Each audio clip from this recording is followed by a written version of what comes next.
नमस्कार, मी रितेश शिंदे. आज आपण आपल्यासोबत एक मोठी प्रॉब्लेम जी की आपल्याला बिमारी म्हणता येत नाही, पण एक प्रॉब्लेम जी की सर्वांना फेस करावी लागत आहे आत्ताच्या टाईमला, ती म्हणजे केस गळती. आणि आपण बघतोय की आत्ताचे तरुण मुलं त्यांनाही टक्कल पडलेलं असतं आणि वयोवृद्ध रोजच दिसल्यासारखं आपल्याला वाटतं की टक्कल पडणं हे खूप आता नॉर्मल झालेलं आहे. पण यावर जे काही इलाज असतं ते खरंच काम करतं का? खूप जणांच्या मनात काही शंका असतात की जे किती पण काही जरी केलं तर वापस केस येत नसतात आपले. आणि हे जे कशामुळे होतं यावर आपल्यासोबत बोलण्यासाठी डॉक्टर अडकिने सर आज आपल्यासोबत आहेत. सर, सर्वप्रथम आपले खूप खूप स्वागत आहे सर. धन्यवाद. सर, तुमच्या या पूर्ण प्रवासाबद्दल आणि तुमच्याबद्दल सर थोडक्यात. ठीक. सर्वप्रथम मी माझ्याबद्दल सांगतो. माझं नाव डॉक्टर शरद अडकिने. मी गेली 5 वर्षापासून प्युअर आयुर्वेदिक त्वचा रोग आणि केसांमध्ये प्रॅक्टिस करत आहे. आणि आपलं जे क्लिनिक आहे आर्य आयुर्वेदिक स्किन क्लिनिक नावाने छत्रपती चौकामध्ये नैवेद्यम हॉटेलच्या समोर श्रीरामे सरांच्या शेजारी आहे. जरी आपल्याला काही अडचण असेल तर आपण तिथे येऊन आमची भेट घेऊ शकतो. सर, जसं की आजकाल आपण बघतोय की केस गळती एवढी का वाढत आहे? केस गळतीचे जर कारणं बघायला गेलं तर तसे कारणं भरपूर आहेत. जसं की पहिली गोष्ट सांगायला गेलं तर काही आहारच म्हणजे जे काही आपलं खाण्यापिण्यावर असतं. दुसरी गोष्ट विहार म्हणजे जसं आपण वागतो त्याच्यामध्ये आपलं वागणं आलं, झोपीच्या समस्या आल्या, ह्या गोष्टी आल्या. तिसरी गोष्ट जी आहे, काही आजार असतात स्पेसिफिक, त्या आजारांमुळे सुद्धा केस गळती असू शकते. आणि चौथी गोष्ट जी आहे ती अनुवांशिक, म्हणजे जर वडिलांना वगैरे असेल तर वडिलोपार्जित असेल तर आपल्याला सुद्धा केसांच्या समस्या जाणवू शकतात. सर, हे जे केस गळती होती ही कोणत्या वयात म्हणजे आपण गळणे आहे सामान्य आहे आणि गंभीर, जसं की गंभीर समजावं आपण त्यांना म्हणजे केस गळत आहे. केस गळतीचे कसं असतात, आता 2 प्रकार सांगितलेले आहेत. एक कालज आणि एक अकालज.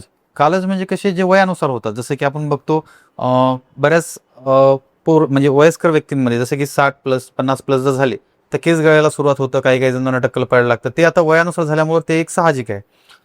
दुसरी गोष्ट, तेच जर केस आपल्याला वयाच्या 20व्या 25व्या वर्षी जर गळत असतील तर ती आपण समस्या समजायला पाहिजे. म्हणजे ते एक नॅचरली नाही ते. तर अशा जर गोष्टी घडत असतील तर आपण त्याबद्दल दाखवायला हवं डॉक्टरांकडे जवळच्या आपल्या. सो खूप जण म्हणतात की मला टेन्शन आहे, मला ताण आहे, तर यामुळे केस सर खरंच गळतात हां, का? स्ट्रेस हा खूप महत्त्वाचा फॅक्टर आहे केस गळतीमध्ये. आता ॲक्च्युली आमच्या आयुर्वेदिक शास्त्रामध्ये तर सांगितलेलंच आहे की स्ट्रेस घेणं म्हणजे की क्रोध करणं, कोणत्या पण गोष्टीचं शोक असणं किंवा भीती असणं, यासारख्या गोष्टीमुळे केस गळू शकतात. पण याच गोष्टीवर आधुनिक शास्त्रानुसार सुद्धा त्यांनी केसांच्या गळतीचा एक म्हणजे प्रकार सांगितलेला आहे. त्याला टिलोजन इफ्लुएम नाव असं देण्यात आलेलं आहे. त्यांच्यामध्ये त्यांनी एक स्पेसिफिकली हा पॉईंट टाकलेला आहे की जर तुम्हाला जर स्ट्रेस असेल किंवा तुम्ही स्ट्रेस घेत असाल कोणत्याही गोष्टीचा थोड्या प्रमाणात किंवा जास्त प्रमाणात, तर या डोक्याचा ही जी वरचा जो भाग असतो, इथे आपले जे केस असतात ते खूप वितळ होतात. त्यालाच अंग्रेजी भाषामध्ये किंवा ॲलोपॅथीमध्ये टिलोजन इफ्लुएम म्हणतात. या कंडिशनमध्ये स्ट्रेसचा हा खूप महत्त्वाचा रोल आपल्याला जाणून येतो. सर, जसं की आता आपण बघतो की आजकालचे तरुण मुलं हे जे मोबाईलच्या व्यसनीला गेलेले आहेत आणि त्यामुळे त्यांना रात्री किती वाजलेत हे पण काही कळत नाही, त्यामुळे झोप पूर्ण होत नाही. आणि ह्या झोपीचा काही केसांवर परिणाम होतो का? नक्कीच, 100%. झोप म्हणजे कसं आहे, आता पूर्वी आपण बघत होतो की आपले जे काही आजोबा वगैरे होते ते काय करायचे, रात्री 8-9 वाजेपर्यंत झोपी जायचे. त्याच्यानंतरची जी पिढी आली आपले आई वडील, ते काय झाले आता 10 वाजेपर्यंत. आणि आपली जी पिढी आहे आपण 11-11:30 वाजेपर्यंत आहेत. पण आता जे आपण जनरेशन झेड जे म्हणतो, जे आताचे जे जनरेशन आहे त्यांना जवळपास झोपायला 1-2 असे वाजत आहेत. आता साहजिकच आहे, जर 1-2 वाजता जर त्यांनी झोपले तर ते उठायला पण लेट उठणार आहेत, 9, 9:30, 10 वाजता. आणि केसांमध्ये कसं असतं, एक महत्त्वाचा फॅक्टर असतो. केस आता आमच्या आयुर्वेदानुसार सांगितलेलं आहे की केस जो असतो तो अस्थिधातू जो असतो आपल्या शरीरातला, ज्यांना आपण हाड म्हणतो, त्यांचा मल असतो. तर जसं आपण काही एखादा प्रॉडक्ट बनवत असतो, समजा फॉर एक्झाम्पल दगडाची जर आपण मूर्ती बनवत असेल तर मूर्ती बनवते वेळेस काय होतं, थोडंसं ज्या गोष्टी असतात त्या वेस्ट प्रॉडक्ट पडतं. तसंच शरीरामध्ये काय असतं, जेव्हा अस्थिधातू तयार होत असतो जेव्हा आपल्या शरीरामध्ये, तेव्हा काय होतं, त्याचा वेस्ट प्रॉडक्ट म्हणून केस आणि आपले जे दात असतात, ह्या 2 गोष्टी तयार होतात असं आधुनिक शास्त्राचं म्हणणं आहे. तर आयुर्वेदिक शास्त्राचं म्हणणं आहे. तर हा मल आहे. जेव्हा आपण आणखीन दुसरी एक गोष्ट जर आधुनिक शास्त्रानुसार बघायला गेलं तर आपल्याला काय होतं, व्हिटॅमिन डी जे असतं, व्हिटॅमिन डी जे आहे ते आपल्याला काय असतं, हाडांसाठी मजबूत असतं. आणि हाडांपासून आमच्या शास्त्रानुसार असं म्हणणं आहे की केसांची निर्मिती होते, उत्पत्ती होते. तर जर आपण सकाळी लवकर नाही उठलो, लवकर म्हणजे 6-7 वाजेपर्यंत जर नाही उठलो, तर काय होतं, जे आपल्याला कोवळं ऊन घ्यायचं असतं, ज्या कोवळं ऊन घेतल्यानंतर ज्या व्हिटॅमिन डी आपल्या शरीरामध्ये येत असतो, त्याच्यामुळे जे आपल्या हाडांची जी मजबूती वाढत असते. तर जर आपण लेट उठत राहिलो 9 वाजता, 10 वाजता, 11 वाजता, तर जे आपल्याला कोवळं ऊन भेटणार आहे, ज्या कोवळ्या उन्हामुळे आपल्यामध्ये जी हाडांची मजबूती जी तयार होते ती होणार नाही. आणि साहजिकच आहे, जर हाडांमध्ये मजबूती नाही झाली तर आपले दात आणि केस हे ठिसूळ होणारच आहे. ते या पाठीमागचं सायंटिफिक रिझन. हार्मोनल बदलांमुळे काही फरक पडतो का मग? हा, साहजिकच हार्मोनल बदलांमध्ये आपण बघतो, जसे की आता बऱ्याचशा लेडीजमध्ये PCOS चा एक प्रॉब्लेम असतो, AMH अँटी मलेरियन हार्मोन नावाचा एक प्रकार असतो. या केसेसमध्ये बऱ्याचशा लेडीजचे केस गळणे किंवा अनवॉन्टेड हेअर्स जास्त उगवणे, जिथं चेहऱ्यावरती दाढी लेडीजमध्ये वाढणं किंवा मिशासारख्या कंडिशन वाढणं किंवा शरीरावरती अनावश्यक केसांचा जास्त प्रमाणामध्ये वाढ होणं, ह्या गोष्टी आपल्या हार्मोन्स रिलेटेड असतात. केस गळण्याचा प्रकार झाला तर जसा AMH नावाचा एक जो प्रकार सांगितला, त्याच्यामध्ये हार्मोन्समुळे बऱ्याचशा लेडीजचे जे केस असतात या समोरच्या साईडचे गळतात. तर अशा ज्या हार्मोन्समुळे ज्या होणाऱ्या गोष्टी असतात, त्याच्यामध्ये आपण केसांची चिकित्सा न करता ज्या स्पेसिफिक हार्मोनमुळे, ज्या प्रॉब्लेममुळे आपली केस गळती होते, फॉर एक्झाम्पल जर PCOS मुळे होत असेल, PCOD मुळे होत असेल, तर आपण ती जर कंडिशन ट्रीट केली तर ऑटोमॅटिकली केस जे आहेत ते आपले गळणार नाहीत आणि नॉर्मल राहते. सर, पुरुषांमध्ये आणि महिलांमध्ये केस गळण्याची कारणे वेगळी असतात की साहजिकच. कारण आता कसं आहे, आमच्या आयुर्वेदिक शास्त्रामध्ये सांगितली 3 गोष्टी सांगितली, म्हणजे 3 गोष्टीला तेल लावायला सांगितलं. एक शिर, श्रवण म्हणजे कान आणि पाद म्हणजे पाय. कारण की हे जे 3 गोष्टी असतात त्या आपण जास्त वापरामध्ये येणार असतात. पाय जे असतात ते आपण चालतो त्याच्यामुळे तळपाय, डोक्यांना आपण विचार करतो त्याच्यामुळे डोकं, आणि कानाने जास्त प्रमाणामध्ये प्रत्येक गोष्ट आपण ऐकतो ती कान. तर हे कसे असतात, एक हीट सेंटर असतात, म्हणजे जास्त जे का कोणती पण मशीन समजा जर जास्त चालली तर ती काय होते, गरम होते. तसंच आपलं मेंदू आणि पाय आणि कान जास्त वापरण्यात येणार आहेत तर ते गरम होतात. तर त्या ठिकाणी आयुर्वेदिक शास्त्रानुसार त्यांनी असं सांगितलेलं आहे की बाबा त्या ठिकाणी तुम्ही दररोज तेल लावायला हवं. जर आपण तेल जर दररोज लावलो तर काय होतं, केसांची पण मजबूती राहते आणि ते जे काही अवयव म्हणजे पार्ट्स आहेत ते पण थंड राहतील. आणि आता आहे प्रश्न पुरुषांचा आणि लेडीजचा. लेडीज काय करतात, जेव्हा त्यांना वेळ भेटला किंवा 8 दिवसातून एखाद्या दिवशी तेल लावतात आणि ते रात्री लावून सकाळी धुतात. तसं न करता जर लेडीजनी जर दररोज जर तेल लावलं त्यांच्या डोक्यांना, तर त्यांची जी समस्या आहे केसांची ती 50% कमी होईल. आणि पुरुषांमध्ये काय असतं, पुरुषांचा जो भाग असतो तो थोडासा डिफरंट असतो केस गळण्याचे कारण. कारण त्यांच्यामध्ये अतिजागरण ह्या ज्या गोष्टी आल्या, बारीक सारीक भरपूर गोष्टी आल्या, त्याच्यामुळे त्यांची केस गळती होते. आणि लेडीजमध्ये दुसरा 2 गोष्टी जास्त असतात, ते एक म्हणजे स्तनाशय आणि गर्भाशय. हे जे 2 अवयव लेडीजमध्ये आपल्या पुरुषांपेक्षा वेगळे असतात. त्यांच्यामुळं त्या जर 2 अवयवांच्या काही जर प्रॉब्लेम असतील तर त्या प्रॉब्लेममुळे पण लेडीजमध्ये केस गळती होऊ शकते. सर, जसे की आपण कधी पण ऐकतो विटॅमिन विटॅमिन शब्द हा केसांसाठी किती उपयोगी बोलतो? विटॅमिन म्हणण्यापेक्षा विटॅमिन हा शब्द ऍक्च्युली व्यवस्थित आहे, पण एवढं नाही की फक्त विटॅमिनच्याच कमतरतेमुळे केस गळू शकतील.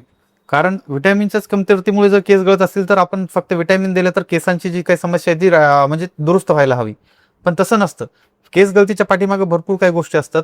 त्याच्यामुळे फक्त विटॅमिनवर एकाच गोष्टीवर फोकस करणं हे महत्त्वाचं नाही. त्याच्या पाठीमागचं जे काही रिझन आहे, जे काही कारण आहे, ते जर आपण शोधून काढलं आणि त्या कारणानुसार जर आपण ट्रीटमेंट केली तर आपल्याला केसांच्या समस्यांमध्ये बरेच प्रमाणामध्ये रिझल्ट भेटू शकतो. सर, यामध्ये आपला आहार किती महत्वाचा असतो? आहार हा खूप महत्त्वाचा रोल आहे. जसं आता आपण सुरुवातीलाच हेच केलं, आपण डिस्कस केलं की त्याची कारणं काय आहे, त्याच्यामध्ये आहारच जे कारण आहे.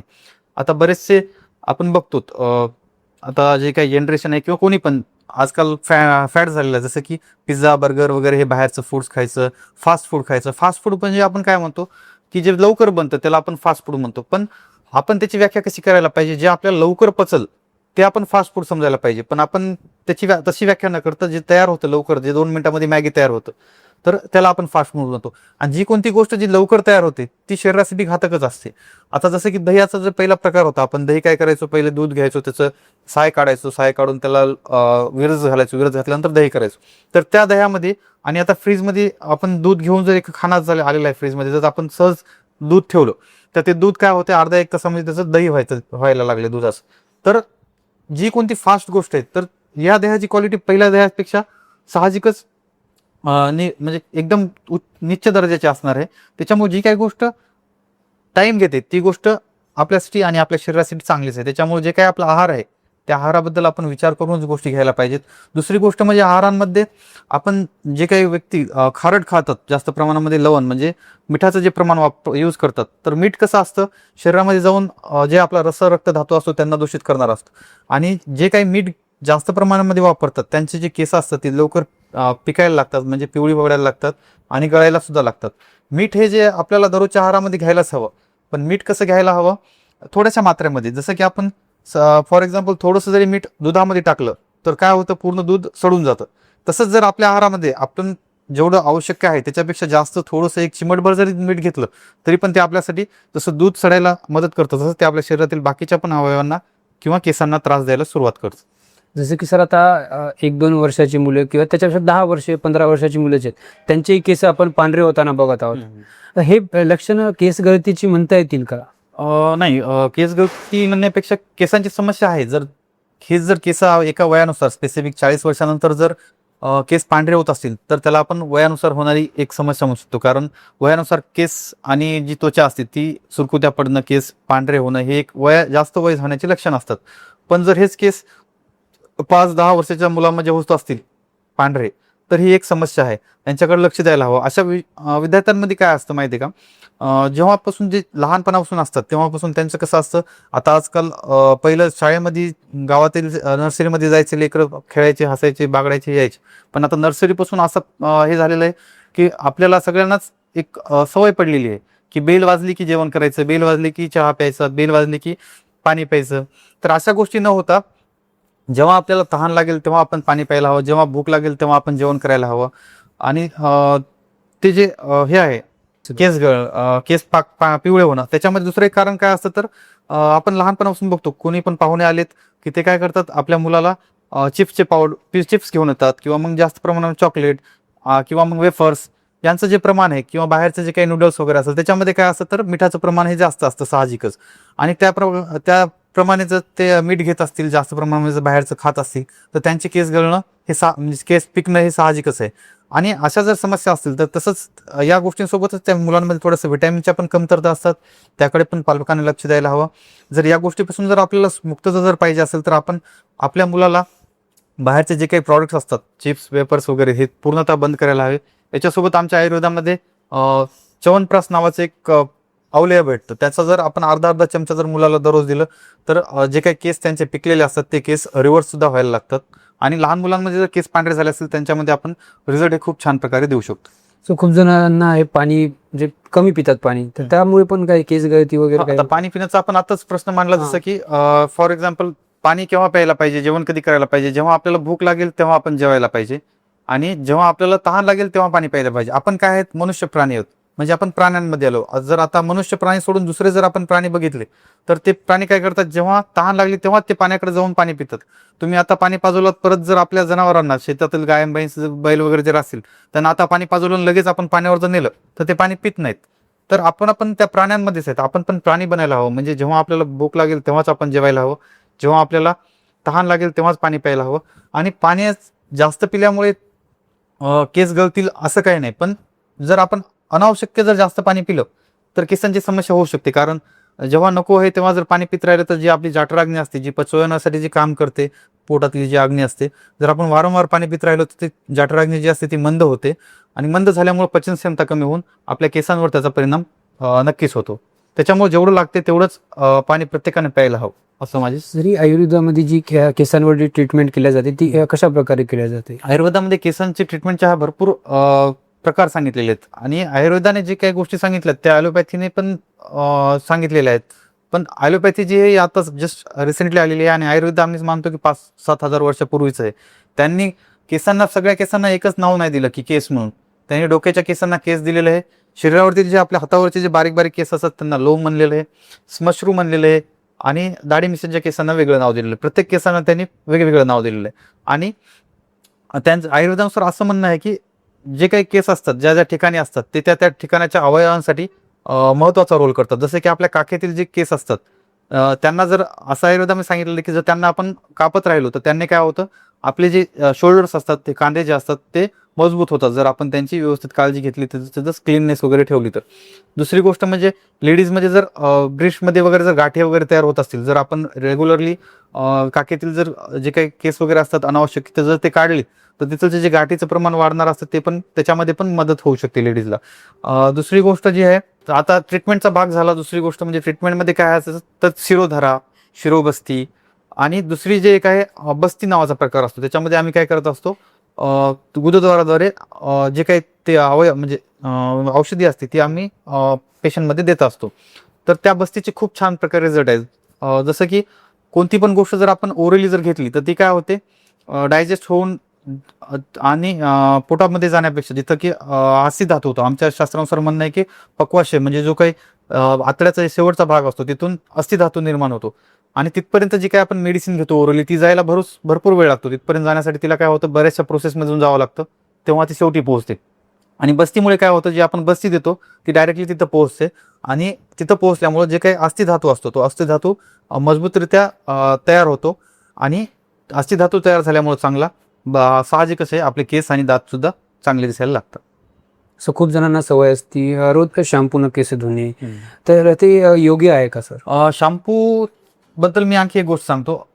असं एक स्टेटमेंट आहे की जिथं म्हणजे जेवढा जास्त फेस तेवढे कमी केस.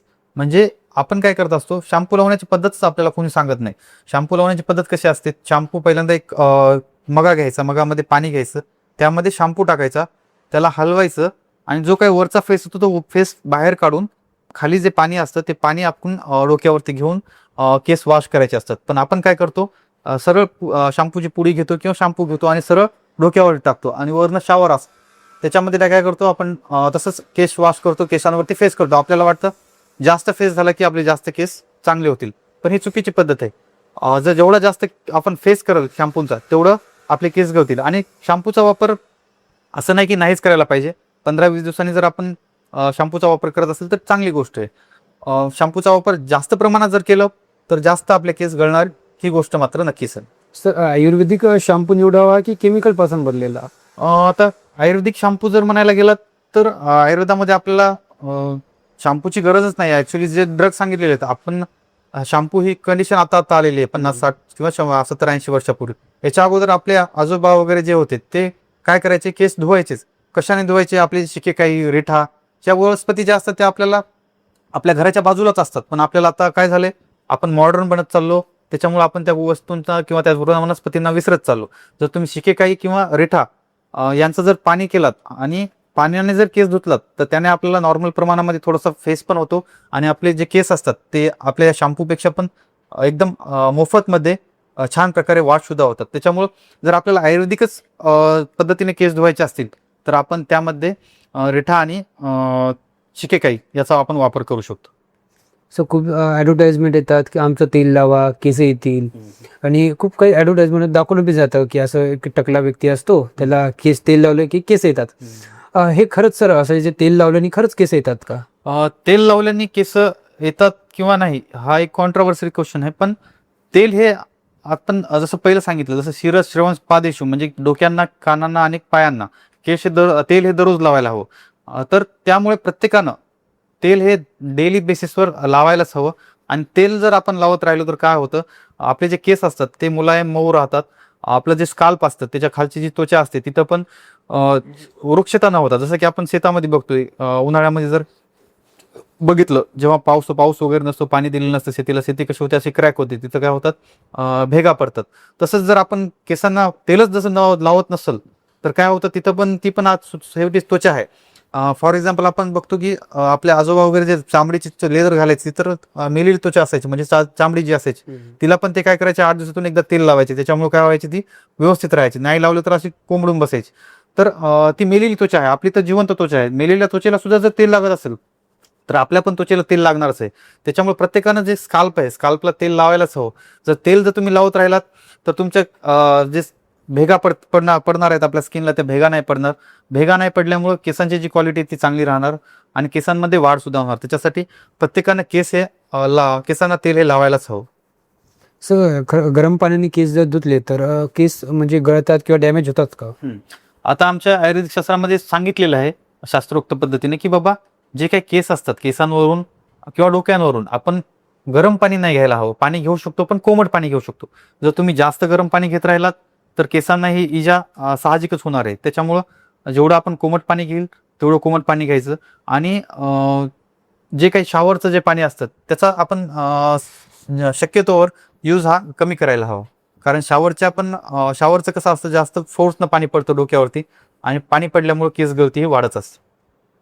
सर टोपी किंवा हेल्मेट घातल्यानं केसामध्ये काही म्हणजे कमतरता हा. किंवा कसं असतं टोपी आणि हेल्मेट, ऍक्च्युली टोपी घातला तर ती टोपी कशी असायला पाहिजे, जास्त टाईट नसायला पाहिजे म्हणजे ज्याच्यामुळे की केस ताणल्या जातील. आणि हेल्मेट पण त्याच पद्धतीने असायला हवं. पण काय करतात बरेच जण उन्हाळ्यामध्ये पण जास्त प्रमाणामध्ये हेल्मेट घालतात आणि उन्हाळ्यामध्ये हेल्मेट घालण्यानंतर काय होतं, जास्त प्रमाणामध्ये घाम येतं आणि घाम आल्यामुळं काय होतं त्याचं थोडंसं सेकंडरी इन्फेक्शन म्हणा काही पण म्हणा, त्यामुळं केस गळतीही वाढू शकते. आणि आमच्या शास्त्रामध्ये सुद्धा सांगितलं की टोपी म्हणजे जे काही जास्त प्रमाणामध्ये जर आपण टोपीचा किंवा हेल्मेटचा जर वापर केला तर केस गळती ही होऊ शकते. सर काही लोकांचं म्हणणं असतं की वारंवार केस जर आपण कट करत राहिलं तर ते केस दात वाढतात. हा एक मुद्दा वाढण्याबद्दलचा सोडून द्या, पण असा आमच्या शास्त्रामध्ये याचा उल्लेख आहे की केस जे आहेत ते आपल्या डोक्यावरील दर 15 दिवसांनी हे केस कापायला हवे. त्याच्यामुळं काय होतं, केसांमध्ये तर मजबूतता राहतेच, केस वाढतील पण. आणि दुसरी गोष्ट जी आहे ती आपलं स्काल्प म्हणजे काय होणार आहे, तर जर आपण केस कापत राहिलो तर स्काल्पची जी धूळ वगैरे जी बसणारी असते जास्त केस असल्यामुळं, तर ती धूळ पण बसणार नाही जास्त प्रमाणामध्ये आणि स्काल्पचं जे काही स्वच्छता राहील ती स्वच्छता पण चांगल्या प्रकारे राहणार आहे. जसं की आपण खूप वेळा ऐकतो पांढरे केस एक जर आपण उपटला किंवा काढला तर त्या ठिकाणी खूप जास्त येतात असं काही लोकांचं म्हणणं असतं. नाही, पांढऱ्या केसांना उपटल्यामुळे पांढरा केस एक उपटला तर 2 केस पांढरे येतील असा हा जो आहे हा एक गैरसमज आहे बऱ्याच जणांचा. असं कुठेही आढळून नाही येणार की एक केस उपटला म्हणून 2 केस येतील. ऍक्च्युली ते करण्यापेक्षा जे काही आपण आहारांमध्ये घेतो, जास्त मिठाचं प्रमाण घेतो, जास्त प्रमाणामध्ये स्ट्रेस घेतो, जास्त प्रमाणामध्ये राग करतो, जास्त प्रमाणामध्ये व्यायाम करतो. म्हणजे आता या पण गोष्टीचा उल्लेख आहे की आमच्या शास्त्रामध्ये आपण व्यायाम किती करायला हवा, तर आपली जेवढी कॅपॅसिटी आहे तिच्या अर्ध्या प्रमाणामध्ये व्यायाम करायला हवा. जर आपण जास्त प्रमाणामध्ये व्यायाम जर केला तर ते आपल्याला वार्धक्याकडे घेऊन जातं. म्हणजे आपल्याला जास्त म्हणजे कमी वयामध्ये आपलं जास्त वय दिसायला लागतं आणि आपण जास्त थकून जातो. त्याच्यामुळं ह्या गोष्टी आपण करायला. सर आयुर्वेदामध्ये जे प्रोडक्ट असतात ते प्रोडक्ट जास्त करून असे बनलेले असतात की ते आपण मलम जसा की हाताला लावू पण शकतो आणि खाऊ पण शकतो. तसं केसांसाठी काय आहे का? आयुर्वेदामध्ये केसांसाठी बरेचसे प्रॉडक्ट आहेत. जसं की आता आपण सगळेच बघतो, आता भृंगराज नावाची वनस्पती आहे, ती आपण तिचं जर तेल बनवलं तर ते आपण लावू पण शकतो. आणि तिचं जर आपण केस गळत असतील आणि तिचा जर सोरस असतो, भृंगराज म्हणजे एक आपल्या तुळशीच्या सारखी वनस्पती असते, तिचा जर आपण सोरस केला पानांचा तर त्याचा अर्धा कप जर आपण सोरस जर दररोज पिला तर 2 ते 3 महिने तर आपली जी केस गळती असते ती पूर्णतः कमी होते. ह्याच्यासोबतच बरेचसे काही दुसरे प्रॉडक्ट आहेत. जसं की उदाहरणार्थ जसे आपले केस दिसतात तसंच नारळाच्या ज्या जटा असतात, नारळाच्या जटाचं काय करतात आम्ही आयुर्वेदामध्ये, त्याचं अर्क काढतात.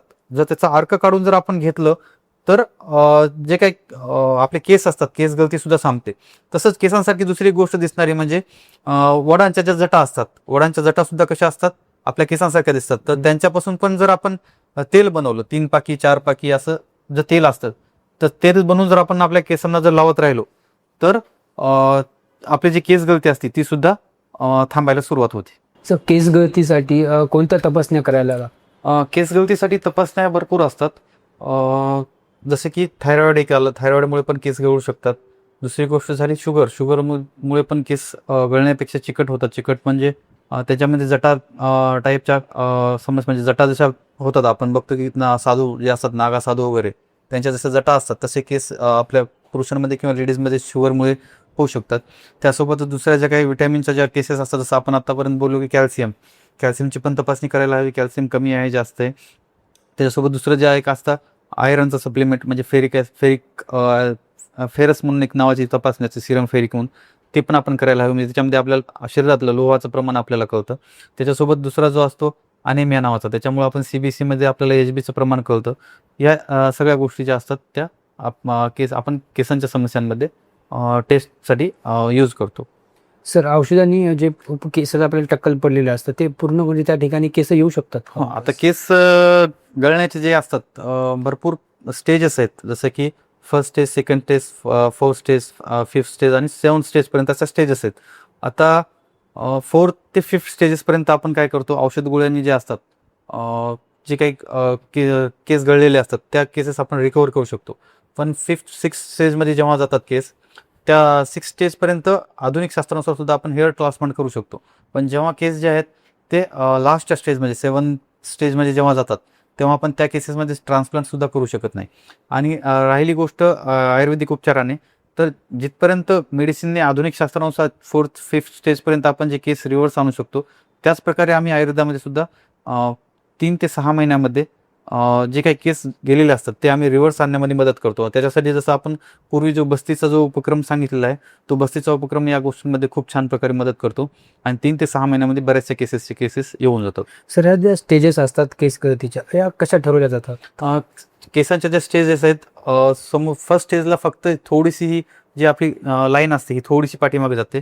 दुसऱ्या स्टेजला ही लाईन इथपर्यंत गेलेली असते. तिसऱ्या स्टेजला ही लाईन इथपर्यंत असते आणि इथं थोडंसं पतलं व्हायला लागतं.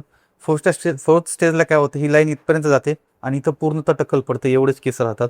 आणि फिफ्थ स्टेजला काय होतं, तर ही जी असते ही लाईन आणि हे इकडचे केस असतात समोरचे, हे एकदम मिळल्या जातात. याच्यानंतर जी स्टेज असते फक्त साईडचे असतात, नंतर हे पण कमी व्हायला लागतात, अशी पाठीमागचे जात जात अशा प्रकारे 6-7 स्टेज आपल्या आधुनिक शास्त्रानुसार त्यांनी मांडलेलं आहे. सर जर कोणाला जर केस गळतीवर उपचार घ्यायचा असेल तर हा उपचार किमान किती दिवस चालतो? केस ॲक्च्युली आता कसं असतात, पुरुषांचे केस आणि लेडीजचे केस, आता आमच्या शास्त्रामध्ये त्यांचा उल्लेख आहे. केसांचे जे मूळ असतात ते पुरुषांमध्ये 2 लाख असतात आणि स्त्रियांमध्ये 1.5 लाख असतात. तर त्याच्यामुळं कसं प्रत्येकांचे जे उपचार असतात ते वेगवेगळे असतात. स्त्रियांमध्ये उपचार वेगळे झाले, पुरुषांमध्ये उपचार वेगळे झाले. तर किती कालावधीपर्यंत चालतील हा क्वेश्चन जर असेल, तर हे जे उपचार असतात 3 ते 6 महिन्यापर्यंत साधारणतः चालतात. आणि पुरुषांपेक्षा लेडीजमध्ये जे रिझल्ट असतात ते लवकर येतात, कारण त्यांचे जे हेअर रूट्स असतात त्या असतात. पुरुषांमध्ये काय होतं, टक्कल पडलेलं असतं, तिथं हेअर रूट्स तयार करणं किंवा नवीन हेअर रूट्स येण्यासाठी थोडासा वेळ लागतो. हा कालावधी आधुनिक शास्त्रानुसार सुद्धा 3 ते 6 महिने आहे आणि आमच्या शास्त्रानुसार सुद्धा 3 ते 6 महिन्यापर्यंत खूप छान प्रकारे रिझल्ट येतात. सर खूप लोक हे स्वतःहून आपलं ठरवतात की मला कोणते औषध घ्यायची ॲडव्हर्टाइजमेंट बघून, तर हे किती धोकादायक आहे?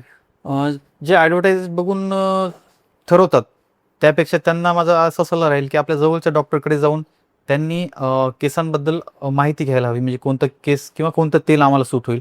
आता कसं असतं, केसांच्या 2 टेस्ट आहेत, एक पूल टेस्ट आणि एक पोरॅसिटी टेस्ट. पूल म्हणजे काय असतं, आपण 5-10 केस पकडत असतो हातांमध्ये, ओढत असतो. तर त्याच्या 10 पैकी जर 4 केस किंवा 4 पेक्षा जास्त जर केस तुटत असतील तर ती पॉझिटिव्ह, म्हणजे केसांची समस्या आहे. जर 1-2 केस 10 पैकी येत असतील तर ती निगेटिव्ह, म्हणजे काही प्रॉब्लेम नाही. तशी दुसरी एक टेस्ट आहे, ती आयुर्वेदिक शास्त्रामध्ये पण सांगितलेली आणि त्या आधुनिक शास्त्रामध्ये सुद्धा आहे, पोरॉसिटी. पोरॉसिटी म्हणजे काय असते, आपण केस घेतो 2-4 एखाद्या व्यक्तीचे आणि पाण्यामध्ये टाकतो. तर तरंगत असतील तर लो पोरॉसिटी आणि समजा खाली हळूवार जात असतील तर मीडियम आणि एकदम फास्ट जाऊन खाली बुडाला जात असतील तर ती हाय पोरॉसिटी. या पोरॉसिटीनुसार काय ठरतं, तर केसांना आपण कोणत्या प्रकारचं तेल वापरायला हवं. जर कमी पोरॉसिटी असेल तर आपण काय करतो, जास्त स्निग्ध, म्हणजे कमी पोरॉसिटी असल्यामुळे त्याला जास्त तेलकट तेल लागणार, जसं की एरंटील झालं. मीडियम असेल तर त्याला त्याच्यापेक्षा सेकंड लेवलचं जसं की आपण खोबरेल तेल, नारळ तेल असं म्हणतो. आणि जी तिसरी जी स्टेज असते त्यांच्यामध्ये आपण कमी प्रमाणामध्ये तेल लावायला हवं. म्हणजे जसं जर आपण नॉर्मलता 1 झाकण आपल्याला लागत असेल तर त्यांच्यामध्ये अर्ध्या झाकण किंवा अर्ध्यापेक्षा 1/4 झाकण तेल लावायला हवं. या प्रकारे केसांना लावण्याच्या तेलांची सुद्धा क्वांटिटी पोरोसिटीवर डिपेंडंट असते. त्याच्यामुळे प्रत्येकानं काय करायला हवं, स्वतः निर्णय न घेता जवळच्या डॉक्टरांना दाखवायला हवं. आणि त्याच्यानुसार कारण काय होतं, बरेचसे जण असे पेशंट आमच्या याच्यामध्ये ओपीडीमध्ये आलेले आम्ही बघतो की असे भेटतात की काही काही जण केसांना पाणी सुद्धा लावत नाहीत. का? तर आम्हाला भीती वाटते सर, कारण आम्ही पाणी जर लावलं, आंघोळ डोक्यावरून जर केली तर केस गळतात, आम्हाला वाटतं आमचं टक्कल पडत. तर ही समस्या कशामुळे झालेली आहे की त्यांनी काय केलेलं असतं, कोणालाही न विचारता कोणत्या पण ऑइलचा वापर केलेला असतो, कोणते पण शॅम्पू वापरलेले असतात आणि कोणत्याही प्रकारचे जे हे असतात केमिकल असतात त्या केसांना लावतात, डाय लावतात अनावश्यक काही गरज नसताना. किंवा बऱ्याच जणांना पिना लावण्याची सवय असते, पिना लावून टाईट करतात केस. ह्या अशा ज्या गोष्टी असतात त्यांच्यामुळे ते त्यांना आंघोळ करते वेळेस केस गळणं या गोष्टी होतात. किंवा मग अनावश्यक तेल कोणतं पण घेतात बाहेरून मार्केटमधून, तेल लावतात आणि तेल लावल्यामुळे केस गळायला लागतात. नंतर त्यांना अशी भीती वाटते की केसांना तेल सुद्धा लावू नये. ह्या ज्या गोष्टी आहेत ह्या कशामुळे होतात, तर ह्या आपण याच्याबद्दल नॉलेज न घेता, जसं की प्रत्येक गोष्ट आपण समजा मोबाईल जर घेत असेल तर आपण त्याच्याबद्दल 2-4 गोष्टी वाचतो. तसंच प्रत्येकानं काय करायला हवं, कोणती पण गोष्ट असू द्या समस्येची, हेल्थची कोणती पण, त्याच्याबद्दल थोडंसं आपण वाचायला हवं, 2-3 लोकांच्या कन्सल्टेशन घ्यायला हवं, 2-3 लोकांना विचारायला हवं आणि नंतरच ती गोष्टीचा आपण वापर करायला हवा. सर हेअर ट्रान्सप्लांट ही जी प्रोसेस असते ही कोणासाठी योग्य असते? हेअर ट्रान्सप्लांट ही खूप छान म्हणजे एक आधुनिक शास्त्राची यशस्वी रित्या जे यशस्वी प्रयोग म्हणता येईल ते हेअर ट्रान्सप्लांट आहे. कारण कसं आहे, काही स्टेजेस असं असतात की 5व्या-6व्या स्टेजमध्ये गेल्याच्या नंतर त्यांना एक ऑप्शन म्हणून हेअर ट्रान्सप्लांट हा एकच उरतो. त्यावेळेला एका वेळेच्या लिमिटच्या पलीकडे गेल्याच्या नंतर केस हे आपल्याला कशानेच नाही येणार. तुम्ही कितीही ट्रीटमेंट केलात, एक वेळ निघून गेल्याच्या नंतर. तेव्हा त्या लोकांसाठी जो असतो हा हेअर ट्रान्सप्लांट म्हणजे एक अमृत म्हणून उपयोगी येतो. कारण जे काही केसेस असतात हेअर ट्रान्सप्लांटचे आपण बघतो, जसे की बऱ्याच जणांचं कसं असतं लुक्सवर, जसं की ॲक्टर वगैरे असतात, त्यांचं कसं असतं सगळं काही कॉन्फिडन्स, सगळ्या काही ज्या गोष्टी असतात त्या लुकवर असतात. म्हणजे त्यांना सौंदर्याचं कॉस्मेटिकली त्यांना चांगलं दिसायला हवंच. त्या केसेसमध्ये जर रिझल्ट न येत असतील कोणत्याच गोष्टींनी, तर त्यांच्यासाठी हा जो हेअर ट्रान्सप्लांट असतो खूप छान म्हणजे खूप उपयोगी पडतो. त्याच्यानं काय होतं, त्यांचं कॉन्फिडन्स पण वाढतं. आणि बऱ्याचशा ज्या काही माठीमागे एक 5-6 वर्षापूर्वी एका ॲक्टरनं केस नसल्यामुळे किंवा केस गळतीचा प्रॉब्लेम असल्यामुळे सुसाईड केली होती. तर अशा ज्या गोष्टी असतात त्यांच्यासाठी हेअर ट्रान्सप्लांट म्हणजे एक वरदानच झालं. आणि हेअर ट्रान्सप्लांट असं काही नाही की या वयामध्ये त्या वयामध्येच करायला हवं. त्याच्यासाठी काही वय वगैरे नसतं. ज्यांचे जास्त केस गळाले असतील त्यांनी हेअर ट्रान्सप्लांटकडे जाऊ शकतात. आणि ज्यांचे जर कमी असतील तर त्यांनी टॅबलेट्स वगैरे किंवा आयुर्वेदिक उपचाराने सुद्धा त्यांचे केस येऊ शकतात. सर हेअर ट्रान्सप्लांट नंतर केस कायम राहतात का? हेअर ट्रान्सप्लांट केल्यानंतर केस राहणं हे प्रत्येकाचं वेगवेगळं असतं. म्हणजे आता तुम्ही आज हेअर ट्रान्सप्लांट केलं तर त्याच्यासाठी तुम्हाला PRPचे सेशन असतात. ते तुम्हाला दर महिन्याला असे सेशन घेत 1 ते 1.5 वर्षापर्यंत सेशन चालू ठेवावं लागतं. त्याच्यानंतर काय करतात, ते दर महिन्याचं सेशन 3 महिन्यावरती नेतात. म्हणजे 3 महिन्यांना तुम्हाला एकदा PRPचं सेशन करावं लागतं. त्यानंतर परत 6 महिन्यावरती नेतात. आणि जेवढी तुम्ही हेअर ट्रान्सप्लांट केल्यानंतर त्या केसांची काळजी घ्याल, तेवढंच तुम्हाला काय होतं, त्याचे छान रिझल्ट राहतील. आणि मॅक्झिमम हेअर म्हणजे ट्रान्सप्लांट केल्याचे जे रिझल्ट असतात ते 10-15 वर्षापर्यंत राहू शकतात. जर तुम्हाला हेच हेअर ट्रान्सप्लांट करून जर 10-15 वर्षापर्यंत केस चांगले राहण्यासाठी जर तुम्हाला मेंटेनन्स जर केसांचं करावं लागत असेल, तर जेव्हा तुमचे केस गळायला लागतात तेव्हा जर तुम्ही 10-15 वर्षी केस आपले गळू नये याच्यासाठी जर तुम्ही केसांची काळजी घेतलात आणि तेव्हापासून जर डॉक्टरांना दाखवत राहिलात, तर तुम्हाला हेअर ट्रान्सप्लांट करण्याची पण गरज पडणार नाही. आणि हेअर ट्रान्सप्लांट करून 5-10 वर्षापर्यंत त्यांचं मेंटेनन्स करण्याची सुद्धा गरज पडणार नाही.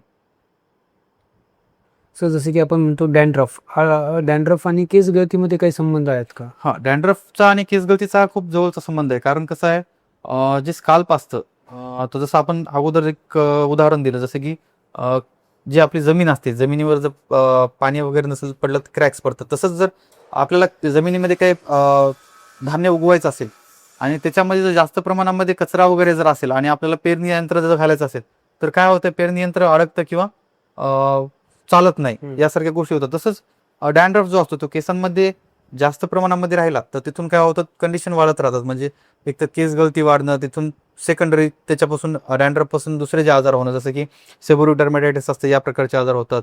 किंवा जी केसभूमी असते, केसभूमी म्हणजे आपले डोकं झालं, ते जर स्वच्छ नसेल तर केसांना इन्फेक्शन होऊन, केसांच्या मुळाशी इन्फेक्शन होऊन छोटे छोटे पोळ येणं, ते पोरळ आल्याच्यानंतर तिथे सेकंडरी इन्फेक्शन होऊन केस गळणं, यासारख्या गोष्टी आपल्याला बऱ्याचशा पेशंटमध्ये बघायला मिळतात.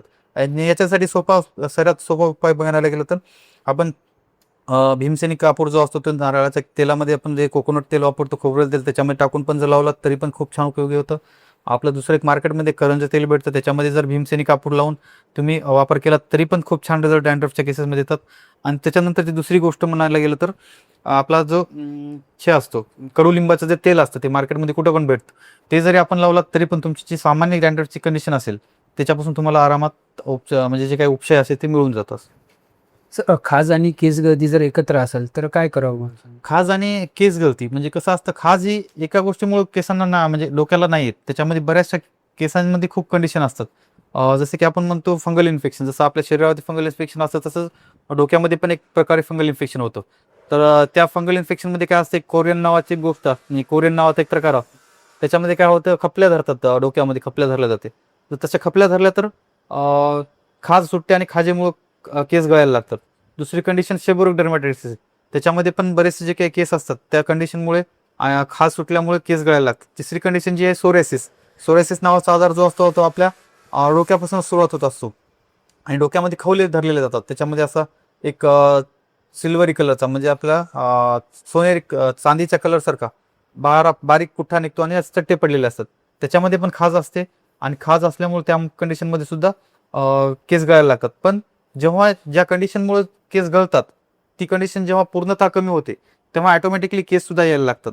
आणि त्यावेळेस कसं असतं, केसांची ट्रीटमेंट न करता जी काही कंडिशन त्या केसांमध्ये आहे, फॉर एक्झाम्पल फंगल इन्फेक्शन आहे, सेबोरिक डर्मॅटायटिस आहे किंवा सोरेसिस झालेला आहे, जे आजार आहेत ते आजार जर आपण क्लिअर करत गेलं तर त्या ठिकाणी ऑटोमॅटिकली केस येतात.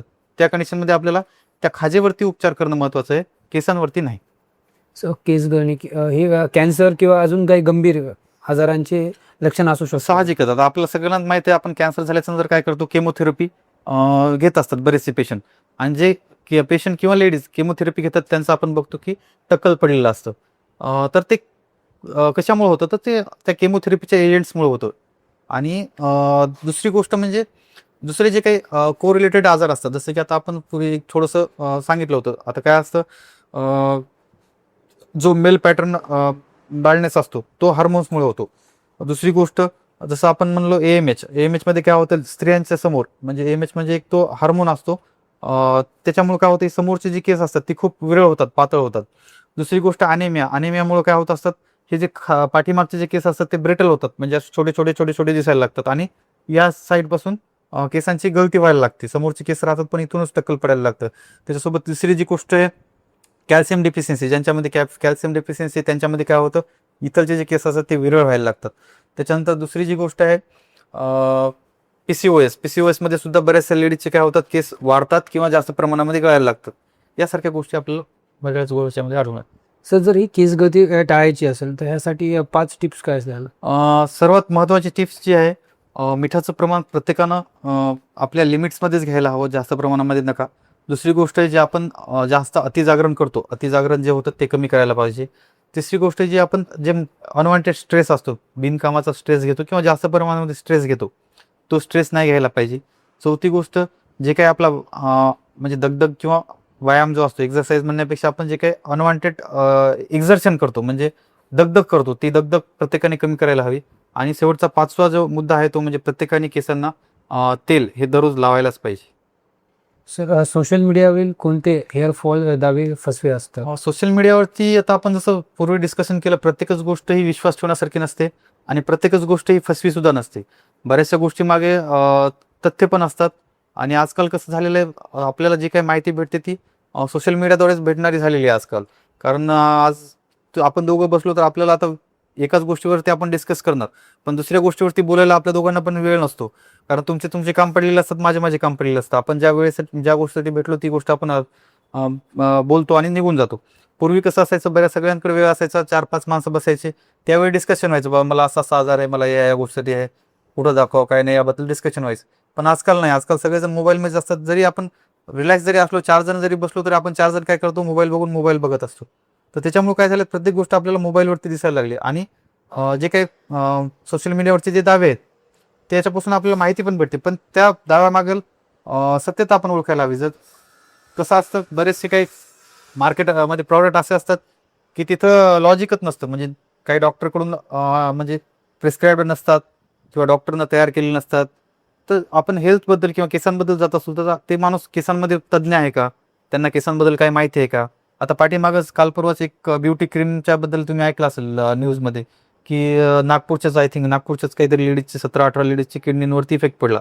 कारण की त्या क्रीममध्ये जास्त प्रमाणामध्ये जेवढं मर्क्युरी पाहिजे होतं तेवढं नव्हतं, जास्त प्रमाणामध्ये मर्क्युरी होतं, त्याच्यामुळे ते किडनीवरती इफेक्ट झाला आणि ती क्रीम आता बॅन झाली. तर असे जे काही ISO किंवा FDA जे काही अप्रूव्ड केलेले ड्रग्ज नसतात तशा गोष्टी आपण नाही वापरायला पाहिजे. ज्या अप्रूव्ड आहेत, ज्यांच्या पाठीमागे काहीतरी लॉजिक असतं, त्या गोष्टी आपण वापरायला पाहिजे. सर शेवटी प्रेक्षकांसाठी एक महत्त्वाचा संदेश. प्रेक्षकांसाठी महत्त्वाचा संदेश हाच राहील की जे काही केस असतात आपले त्यांच्यावर तुम्ही प्रेम करा. कारण केस जे असतात ते आपल्याला असे सोडून नसतं जात, किंवा कोणी पण मित्र वगैरे कलिग्स वगैरे जरी झाले किंवा आपली घरचे पण नातेवाईक झाले तर ते पण काय आपल्याला असं सहज सोडून जात नाहीत. आपण त्यांच्याकडे जर दुर्लक्ष करत राहिलो तरच ते सोडून जातात. तसंच आपल्या केसांचं किंवा आपल्या शरीरातल्या कोणत्या पण पार्टचं तेच असतं. आपण जर काळजी घेत राहिलो, आपण जर त्यांच्याकडे लक्ष देत राहिलो, तर ते पण आपल्यासोबत जास्त काळापर्यंत टिकून राहतील. धन्यवाद सर. तुम्ही आम्हाला सर्व हे मनातील जे एका माणसाच्या मनामध्ये जे सामान्य माणसाच्या केस गळतीबाबत जे प्रश्न असतात, तर त्या सर्व प्रश्नांची उत्तरे आणि आमच्या मनामध्ये जी शंका असतात त्या पूर्ण क्लिअर झाल्या. आणि सर जसं की आता आपण बघतोय की खूप लोकांमध्ये सामान्य झाले आता ही केस गळती. ते सर्व आता हे लोकांचे जे डाऊट आहेत, हे जे लोक आता ज्या क्रीम वापरणं किंवा एक कोणत्याही प्रकारचे तेल वापरणं हे जे वापरत होते, हे बंद करतील अशी मनात इच्छा आहे. पण आता काय करू शकत नाहीत आपण, कारण खूप लोक आहेत मार्केटमध्ये पण आणि म्हणजे एकमेकाचं ऐकून पण खूप जण करतात. बरोबर. प्रत्येकाने काय करायला पाहिजे, कोणत्या पण जवळच्या डॉक्टरांकडे जाऊन प्रत्येक गोष्टीबद्दल सल्ला घ्यायला हवा. असं एक आपलं या पॉडकास्टच्या माध्यमातून सगळ्यांसाठी एक महत्त्वाचा संदेश राहील. कारण आपण छोटी जरी गोष्ट घ्यायची झाली तरी आपण तिच्याबद्दल 10 वेळा इन्क्वायरी करतो. साधं भाजीपाला घ्यायचा असेल तर आपण काय करतो, 10 ठिकाणी बघून येतो. तसंच प्रत्येक गोष्टीबद्दल, आरोग्याबद्दल पण आपण तेवढंच कॉन्शियस असायला हवं. आणि जे आरोग्याबद्दल कॉन्शियस राहतील तेच त्यांच्या आरोग्यामध्ये पण सुधारणा करतील. एवढंच आपण याबद्दल होप करू हे शकतो. सर्व आम्हाला सांगितल्याबद्दल धन्यवाद. आणि तुम्ही खूप वेळ काढून आलात सर, त्याबद्दल तुमचे मनापासून धन्यवाद करतो.